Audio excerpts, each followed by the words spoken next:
Hi, in this part of the tutorial I want to show you how to use the public dashboards.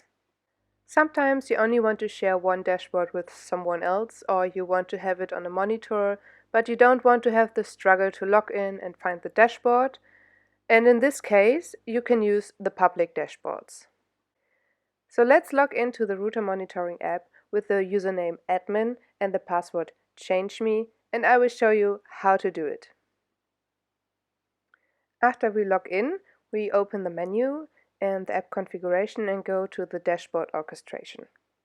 In here we select the tag current and we open the metrics overview. This is the dashboard we want to make public, so we add the tag public to it.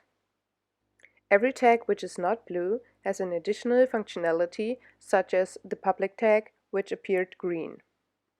Adding this tag is everything you need to do to make the dashboard public. So let's go back and see how to share it. We see the dashboard now in the list with the new added tag public.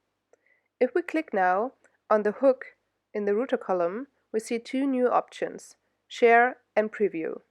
Clicking on Preview opens a new tab with only the dashboard in it. This is also shown to everyone you share it with.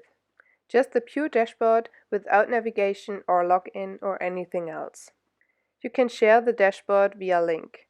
So if we go back and select the second new option, the share option, it is copied to our clipboard. This is how you make your dashboards public and share it. Thanks for watching and hope to see you next time.